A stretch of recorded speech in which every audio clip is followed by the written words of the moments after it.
ನಮಸ್ತೆ ಎಜಿ ನ್ಯೂಸ್ಗೆ ಸ್ವಾಗತ. ಚಿಂತಾಮಣಿಯಲ್ಲಿ ಧರ್ಮಸ್ಥಳ ಹೆಸರಿಗೆ ಕಳಂಕ ತರಬೇಕು ಅಂತ ಕಿಡಿಗೇಡಿಗಳು ಹಾಗೂ ರಾಜ್ಯ ಸರ್ಕಾರದ ಪಿತೂರಿ ನಡೆಸಿದೆ ಅಂತ ಪ್ರತಿಭಟಿಸಿದ್ರು.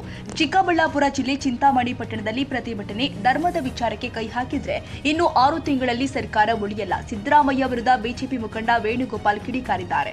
ಧರ್ಮಸ್ಥಳದಲ್ಲಿ ಷಡ್ಯಂತ್ರ ಮಾಡ್ತಾ ಇರುವವರ ವಿರುದ್ಧ ಕ್ರಮ ಕೈಗೊಳ್ಳಬೇಕು. ಧರ್ಮಸ್ಥಳದ ಅಪಪ್ರಚಾರ ಮಾಡಿದವರ ವಿರುದ್ಧ ರಣ ಕಹಳೆಯನ್ನ ಮುಳುಗಿಸುವುದಕ್ಕೆ ಮುಂದಾಗಿರುವಂತದ್ದು.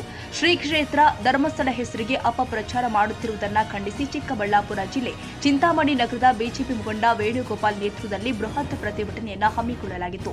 ಸಾವಿರಾರು ಸಂಖ್ಯೆಯಲ್ಲಿ ಆಜಾದ್ ಚೌಕದಿಂದ ಹಿಡಿದು ತಾಲೂಕು ಕಚೇರಿವರೆಗೆ ಕಾಲ್ನಡಿಗೆ ಜಾಥಾದ ಮೂಲಕ ಪ್ರತಿಭಟನೆಯನ್ನ ಹಮ್ಮಿಕೊಳ್ಳಲಾಗಿತ್ತು. ಇದು ಧಾರ್ಮಿಕ ಭಾವನೆಗಳ ಭಾವೈಕ್ಯತೆಯ ಕ್ಷೇತ್ರವಾಗಿದ್ದು, ಕ್ಷೇತ್ರದ ಧರ್ಮಸ್ಥಳ ಹೆಸರಿಗೆ ಕಳಂಕ ತರಬೇಕು ಅಂತ ಕೆಲ ಕಿಡಿಗೇಡಿಗಳು ಮತ್ತು ರಾಜ್ಯ ಸರ್ಕಾರ ಪಿತೂರಿ ಮಾಡ್ತಾ ಇದೆ. ಇದು ಸನಾತನ ಧರ್ಮ ಲಕ್ಷಾಂತರ ವರ್ಷಗಳಿಂದ ಬಂದಿರತಕ್ಕಂಥದ್ದು.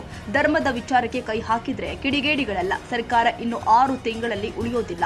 ಎಸ್ಐಟಿಯಿಂದ ಧರ್ಮಸ್ಥಳದ ಬಗ್ಗೆ ಷಡ್ಯಂತ್ರ ಮಾಡ್ತಾ ಇರುವ ಕಿಡಿಗೇಡಿಗಳ ವಿರುದ್ಧ ಸತ್ಯಾಸತ್ಯತೆ ಹೊರಗೆ ಬರಲಿ. ಆದಷ್ಟು ಶೀಘ್ರವಾಗಿ ಕಿಡಿಗೇಡಿಗಳ ವಿರುದ್ಧ ಕಾನೂನು ಕ್ರಮ ವಹಿಸಬೇಕು.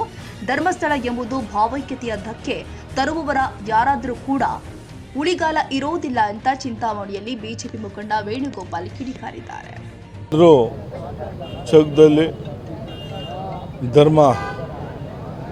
ಧರ್ಮನ ಕಾಪಾಡೋದಕ್ಕೆ ಧರ್ಮಸ್ಥಳಕ್ಕೋಸ್ಕರ ಈಶ್ವರನ ಪೂಜೆ ಮಾಡಿಕೊಂಡು ಅಲ್ಲಿಂದ ಎಲ್ಲ ನಾವು ಒಟ್ಟಾಗಿ ಧರ್ಮದ ಪ್ರಚಾರಕರು, ನಮ್ಮ ಮಂಡಲ ಅಧ್ಯಕ್ಷರು ಗೋವಿಂದರಣ್ಣವರು, ಇನ್ನೊಬ್ಬ ಮಂಡಲ ಅಧ್ಯಕ್ಷರು ರಾಜಣ್ಣವರು, ಹಿಂದೆ ಆದಂಥ ಶಿವಾರೆಡ್ಡಿಯವರು, ಮಹೇಶ್ ಭೈ ಅವರು, ಮರಣಬಾಬು ಅವರು, ಪ್ರಧಾನ ಕಾರ್ಯದರ್ಶಿಗಳು ಅಂದಂಥ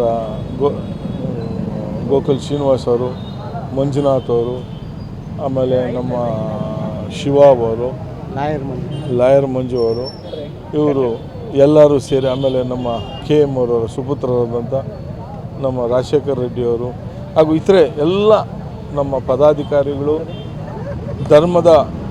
ಧರ್ಮದ ಪ್ರಚಾರಕರಾಗಿರುವಂಥ ಎಲ್ಲ ಧರ್ಮಗಳು ಎಲ್ಲರೂ ಸೇರಿ ಇವಾಗೂ ಒಟ್ಟಾಗಿ ಈ ಧರ್ಮ ಹಿಂಗೆ ಕೆಡ್ಕೊಡ್ದು, ಧರ್ಮದ ಬಗ್ಗೆ ಅಪಪ್ರಚಾರ ಕೊಟ್ಟು ಏನೇ ಪೊಲೀಸ್ ತನಿಖೆ ಮಾಡ್ಕೊಳ್ಳಿ, ಓಕೆ, SITನ ರಚಿಸಿ ತನಿಖೆ ಮಾಡುವಂಥ ತನಿಖೆ ಅಲ್ಲ ಇದು. ಯಾವುದೋ ಒಂದು ಬುರುಡೆ ಎತ್ಕೊಂಡೋಗಿ ಈ ಬುರುಡೆ ಎಲ್ಲಿ ಬಂತು, ಏನು ಬಂತು, ಎಲ್ಲಿಂದ ತಂದೆ, ಎಲ್ಲಾಗುತ್ತೆ ತಂದೆ ಅಂತ ಫಸ್ಟ್ ಅದ್ರ ಬಗ್ಗೆ ಕಾನೂನು ಅರಿವು ಮೂಡಬೇಕಾಗಿತ್ತು.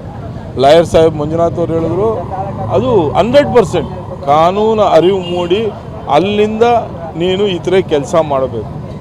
ಇದು ಸರ್ಕಾರನೇ ಅವ್ರಿಗೆ ಕುಮ್ಮಕ್ಕು ಕೊಟ್ಟು ಕಾಂಗ್ರೆಸ್ ಸರ್ಕಾರನೇ ಧರ್ಮಸ್ಥಳನ ಕ್ಲೋಸ್ ಮಾಡುವಂಥ ಕೆಲಸ ಮಾಡ್ತಾ ಇದೆ ಅಂದರೆ ನಾಚಿಕೆ ಕೇಳ್ತಾರೆ.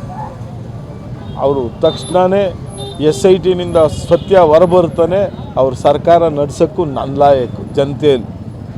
ನೆಕ್ಸ್ಟ್ ಜನತೆನೇ ಬುದ್ಧಿ ಕಳಿಸ್ತಾರೆ. ಧರ್ಮಸ್ಥಳ ಏನಾಗುತ್ತೆ ಅನ್ನೋದು ಜನತೆನೇ ಮುಂದೆ ಕಲಿಸ್ತಾರೆ. ಧರ್ಮದ ಬಗ್ಗೆ ಅವರು ಒಂದು ಕೋಮನ್ನು ಅವರು ಉದ್ಧಾರ ಮಾಡೋದಕ್ಕೆ ನಂಬಿಸೋದಕ್ಕೋಸ್ಕರ ಸನಾತನ ಧರ್ಮದ ಮೇಲೆ ಕೈ ಇಕ್ತಾ ಇದ್ದಾರೆ.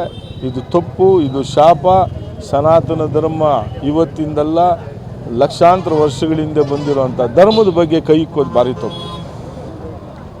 ಧರ್ಮಸ್ಥಳಕ್ಕೆ ಬರ್ತಕ್ಕಂಥ ಭಕ್ತ ಸ್ಥಳದಲ್ಲಿಂದ 100 ತಪ್ಪು ಮಾಡಿದ್ರು. ಪರಮ ಪೂಜ್ಯ ವೀರೇಂದ್ರ ಹೆಗ್ಗಡೆ ಅವರು ಧರ್ಮಸ್ಥಳ ಅವರ ಕುಟುಂಬ ಇವಕ್ಕೆ ಯಾವುದಕ್ಕೂ ಕೇರ್ ಮಾಡಲ್ಲ. ಧರ್ಮ ಯಾವತ್ತಿದ್ರೂ ಈಚೆ ಬರದೇ ಬರ್ತದೆ ಅಂತ ಅವತ್ತು ಪೂಜ್ಯರು ಹೇಳಿದ್ದಾರೆ, ಇವತ್ತು ಹೇಳ್ತಾರೆ. ಅದ್ರ ಬಗ್ಗೆ ಅವರು ಅಪಪ್ರಚಾರ ಮಾಡಿ ಧರ್ಮಸ್ಥಳ ಸಿದ್ದರಾಮಣ್ಯ ನಾನು ಮಾಂಸ ತಿಂದು ಓದ್ತೀನಿ ಅಂದಾಗೆ ಅವ್ರ ನಂಬಿಕೆ ತಿಳ್ಕೊಳ್ಳಿ. ಅವರ ನಂಬಿಕೆ ಮಾಂಸ ತಿಂದು ನಾನು ಎಲ್ಲ ತಿಂದು ಧರ್ಮಸ್ಥಳಕ್ಕೆ ಹೋಗ್ತೀನಿ ಅಂದ ಆವತ್ತೇ ಹೋಗಿಲ್ಲ. ಇವತ್ತು ಪರಿಸ್ಥಿತಿ ಅವರು ಕೈ ಇಕ್ಕಿದ್ದಾರೆ. ಇನ್ನು 6 ತಿಂಗಳಲ್ಲಿ ಅವರು ಇರಲ್ಲ ಅಲ್ಲಿ. ಇದು ಸತ್ಯ. ಧರ್ಮ ಅನ್ನೋದು ಯಾವತ್ತೂ ಬಂದೇ ಬರ್ತದೆ ಈಚೆ. ಸರ್ಕಾರಕ್ಕೆ ಪ್ರತಿಭಟನೆ ಚಿಂತಾಮಣಿ ಜನತೆ ಇವತ್ತು ನಾವಲ್ಲಿ ಹೋರಾಟಕ್ಕೂ ಹೋಗಿದ್ರಿ. ಸಾವಿರಾರು ಜನ ಬಸ್ಸುಗಳು ಮಾಡ್ಕೊಂಡು ಅಲ್ಲಿ ಹೋಗಿ ಆ ಹೋರಾಟ ಮಾಡಿ ಹೆಗ್ಗಡೆ ಅವರಿಗೆ ನೀವು ಮಾಡಿರೋವಂಥ ಕೆಲಸಗಳಿಗೆ, ನೀವು ಮಾಡ್ತಾ ಇರೋವಂಥ ಚಿಂತಾಮಣಿಯಲ್ಲಿ ಧರ್ಮಸ್ಥಳದಿಂದ ನಡೀತಾ ಇರೋವಂಥ ಕೆಲಸಗಳು ಇವತ್ತು 5-6 ಕೆರೆ ಇದ್ದು ವೃದ್ಧಾಪ್ಯ ವೇತನ 100 ಜನಕ್ಕೆ ವೃದ್ಧಾಪ್ಯ ವೇತನ ಅವರೇ ಕೊಡ್ತಾ ಇದ್ದಾರೆ. ಶ್ರೀಶಕ್ತಿ ಗುಂಪುಗಳು ಲಕ್ಷಾಂತರ ಅಂತೇಳಿ ಶ್ರೀಶಕ್ತಿ ಗುಂಪುಗಳು ಸಾವಿರಾರು ಗುಂಪುಗಳು ಮಾಡಿದ್ದಾರೆ. ಇವತ್ತು ಯಾವ ಥರ ಯಾರಿಗೆ ಏನೇನು ಕೆಲಸಗಳು ಕೊಡಿಸ್ಬೇಕು ಅನ್ನೋದರಿಂದ ಮಾರ್ಗದರ್ಶನ ಇದೆ. ಹೆಣ್ಣು ಮಕ್ಕಳು ಇವತ್ತು ಬೆಳಗ್ಗೆನೇ ಎದ್ದು ಸನಾತನ ಧರ್ಮವಾಗಿ ಪೂಜೆ ಪುನಸ್ಕಾರಗಳು ಮಾಡುವಂಥದ್ದು ಇವತ್ತು ಕಲಿಸ್ತಾ ಇದ್ದಾರೆ. ಇವತ್ತು ಇವೆಲ್ಲ ಅವರು ಇದೊಂದೇ ಅಂತಲ್ಲ, ಬೇಜಾನ್ ಸರ್ಕಾರದಲ್ಲಿ ಏನು ಮಾಡ್ತಾರೆ 10% ಕೆಲಸ ಮಾಡ್ತಾ ಇದ್ದಾರೆ, ಅವ್ರು ಸಂಬಳ ಕೊಡ್ತಾ ಇದ್ದಾರೆ. ಅವರು ಚೌಟ್ರಿಗಳು ಕಟ್ಕೊಂಡು ಐಷಾರಾಮ್ ಬಂಗರ್ಗಳು ಕಟ್ಕೊಂಡು ಐಶ್ವರ್ಯ ಮಾಡ್ತಾ ಇಲ್ಲ. ಇವತ್ತು ಎಲ್ಲ ಅವರು ಸಮಾಜಕ್ಕೆ ಹಾಸ್ಪಿಟ್ಲ್ಗಳಾಗ್ಬೋದು, ಆಯುರ್ವೇದಿಕ್ ಕೇಂದ್ರಗಳಾಗ್ಬೋದು, ಜನಕ್ಕೆ ಒಳ್ಳೇದಾಗೋ ಕೆಲಸ ಮಾಡ್ತಾರೆ. ಅಂಥವ್ರ ಮೇಲೆ ಹೋಗಿ SIT ರಚನೆ ಮಾಡೋದರಲ್ಲಿ ಎಷ್ಟು ಸ್ವಾರ್ಥ ಇರಬೇಕು ಅನ್ನೋದು ಇವತ್ತು ಕರ್ನಾಟಕದ ಜನತೆಗೆ ಗೊತ್ತಾಗಿದೆ. ಮುಂದೆ ತಕ್ಕ ಪಾಠ ಕಲಿಸ್ತಾರೆ. ಸಂಸದೆ ಮುಖಾಂತರ ಡೆಲ್ಲಿಗೆ ಹೋಗಿ ಡೆಲ್ಲಿನಿಂದ ಇಲ್ಲಿಗೆ ಬಂದು ಇವತ್ತು ಹೇಳೋದಂತಲ್ಲ, ಇವತ್ತು ಇದು ಕೈ ಇಕ್ಕಿದವ್ರ ಭವಿಷ್ಯ ಮುಂದೆ ಏನೇನಾಗುತ್ತೆ ಅನ್ನೋದು. ಯಾಕೆ ನಾವು ಕೈ ಇಕ್ಕಿದ್ರಿ ಅಂತೇಳಿ ಅವರೇ ಧರ್ಮಸ್ಥಳಕ್ಕೆ ಹೋಗಿ ತೊಪ್ಪು ಕಾಣಿಕೆ ಕೊಟ್ಟು ತನ್ನ ಮುಡಿ ಕೊಟ್ಟು ಬರೋವಂಥ ಕೆಲಸ ಮಾಡ್ತಾರೆ. ಎಲ್ಲ ಸನಾತನ ಧರ್ಮಗಳು 141 ಹಿಂದೂ ಧರ್ಮದಗಳವರು, ಸಾವಿರಾರು ಹಿಂದೂ ಸೈನಿಕರು, ಇವರೆಲ್ಲ ಲಕ್ಷಾಂತರ ಕೋಟ್ಯಾಂತರ ಸೈನಿಕರು ಕಟ್ಟಿರೋ ಅಂಥ ಬಿ ಜೆ ಪಿಯಲ್ಲೇ ಹಿಂದೂ ತತ್ವ ಇರೋದು. ಇವತ್ತು ದೇಶ ಉಳಿತಾ ಇರೋದು. ಇವತ್ತು ಮಧುರಾನಿಂದ ಹೋಗ್ಬೋದು, ಕಾಶಿನಿಂದ ಹೋಗ್ಬೋದು, ಇವತ್ತು ರಾಮೇಶ್ವರ ಇದು ನಮ್ಮ ಯಾವುದೇ ದೇಗುಲಗಳಿಗೆ ನೀವು ಹೋದ್ರೆ ಇವತ್ತೇನು ಅಂತ ಗೊತ್ತಾಗ್ತದೆ. ನರೇಂದ್ರ ಮೋದಿಯವರು ಬಂದ ಮೇಲೆ ಏನೇನು ಆಗ್ತಾ ಇದೆ ಅಂತ ಗೊತ್ತಾಗ್ತದೆ ನಿಮಗೆ. ದೇವಸ್ಥಾನ ಒಳಕ್ಕೆ ಹೋಗೋಕ್ಕೂ ಆಗ್ತಾ ಇರಲ್ಲ. ಇವತ್ತು ದೇವಸ್ಥಾನಗಳು ದೊಡ್ಡ ದೊಡ್ಡ ಪಾರ್ಕ್ಗಳಿದ್ದಾಗಿದ್ದಾವೆ ದೇವಸ್ಥಾನಗಳಿಗೆ ಹೋಗೋದಕ್ಕೆ. ಇವತ್ತು ಇಲ್ಲೆಲ್ಲ ಉಳಿಸ್ತಾ ಇರೋದು ಯಾವುದು? BJPನೇ ಇವತ್ತು ಧರ್ಮನ ಉಳಿಸ್ತಾ ಇರೋದು. ಇವರು ಬಾಯಲ್ಲಿ ನಾವು ಉಳಿಸ್ತಾ ಇದ್ದೀರಿ ಅಂತೆಲ್ಲ ಹೇಳೋದಕ್ಕೆ ಚೆನ್ನಾಗಿರ್ತಾರೆ, ಶ್ಲೋಕಗಳೆಲ್ಲ ಹೇಳ್ತಾರೆ. ಹೇಳೋದಕ್ಕಲ್ಲ, ಮಾಡೋದು ಅನಾಚಾರ.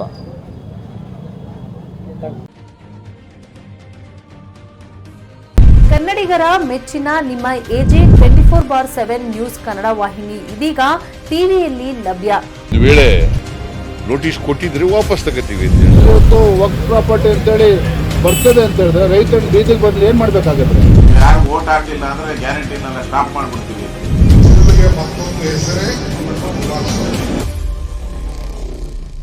ಕರ್ನಾಟಕ ಮತ್ತು ದೇಶ ವಿದೇಶ 360 ಡಿಗ್ರಿ ಸುದ್ದಿ ಹಾಗೂ ಉತ್ತರ ಕರ್ನಾಟಕ, ಬೆಳಗಾವಿ, ಬಾಗಲಕೋಟೆ, ಧಾರವಾಡ, ಹಾವೇರಿ, ಗದಗ, ಬಿಜಾಪುರ ಜಿಲ್ಲೆಯ ಕ್ಷಣದ ವಿವರವನ್ನ ಪಡೆಯುವುದಕ್ಕೆ AJ 24/7 ನ್ಯೂಸ್ ಕನ್ನಡ ವಾಹಿನಿಯನ್ನ ಲೈಕ್ ಮಾಡಿ, ವಿಡಿಯೋಗಳನ್ನ ಶೇರ್ ಮಾಡಿ, ಕಮೆಂಟ್ ಮಾಡುವ ಮೂಲಕ ನಮ್ಮ ವಾಹಿನಿಗೆ ಸಹಕಾರ ನೀಡಿ ಮತ್ತು ಚಾನೆಲ್ ಅನ್ನ ಸಬ್ಸ್ಕ್ರೈಬ್ ಮಾಡಿ. ಧನ್ಯವಾದಗಳು.